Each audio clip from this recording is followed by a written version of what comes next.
നമസ്കാരം. A+ വിന്നേഴ്സിൻ്റെ മറ്റൊരു എപ്പിസോഡിലേക്ക് സ്വാഗതം. നവംബർ 18 ചില പ്രത്യേകതകൾ നോക്കാം. ദേശീയ പ്രകൃതി ചികിത്സാ ദിനം, നാഷണൽ നാച്ചുറോപ്പതി ഡേ.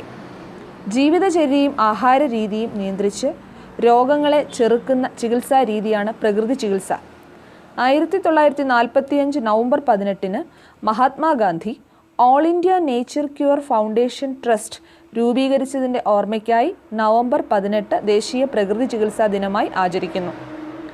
നവംബർ മാസത്തിലെ 3-ാം ബുധനാഴ്ച ലോക COPD ദിനമായി ആചരിക്കുന്നു. ക്രോണിക് ഒബ്സ്ട്രക്റ്റീവ് പൾമണറി ഡിസീസ് ബാധിച്ച് ലോകത്തിൽ ഒരു വർഷമുണ്ടാകുന്ന മരണത്തിൽ 5% മരണം ഉണ്ടാകുന്നതായി കണക്കാക്കപ്പെടുന്നു. നവംബർ 18 ഒമാൻ ദിനമായി ആചരിക്കുന്നു.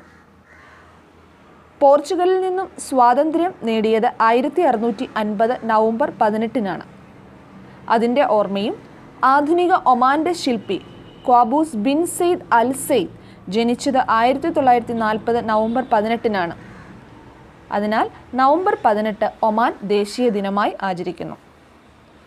ആറ്റത്തിൻ്റെ ഘടന കണ്ടെത്തിയ ശാസ്ത്രജ്ഞൻ നീൽസ് ബോർ അന്തരിച്ചത് 1962 നവംബർ 18 1922 ഊർജ്ജതന്ത്രത്തിൽ നോബൽ സമ്മാനം ലഭിച്ചിട്ടുണ്ട്.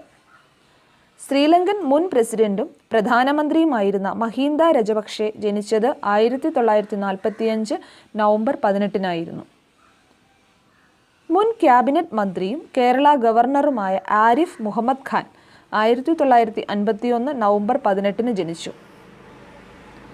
ദ വാൾട്ട് ഡിസ്നി കമ്പനിയുടെ ഐക്കൺ കഥാപാത്രമായ മിക്കി മൗസിനെ സൃഷ്ടിച്ചത് 1928 സ്റ്റീം ബോട്ട് വില്ലി എന്ന സിനിമയിലൂടെ മിക്കി മൗസ് പ്രദർശനത്തിന് എത്തിയ ദിവസമായ 1928 നവംബർ 18 മിക്കി മൗസിൻ്റെ ജന്മദിനമായി ആചരിക്കുന്നത്. 1972 നവംബർ 18 ഇന്ത്യയുടെ ദേശീയ മൃഗമായി കടുവയെ തിരഞ്ഞെടുത്തത്. ഓരോ ദിവസത്തെയും പ്രാധാന്യങ്ങൾ അറിയുവാനായി A+ വിന്നേഴ്സ് എന്ന ഞങ്ങളുടെ യൂട്യൂബ് ചാനൽ സബ്സ്ക്രൈബ് ചെയ്യാത്തവർ സബ്സ്ക്രൈബ് ചെയ്യുക.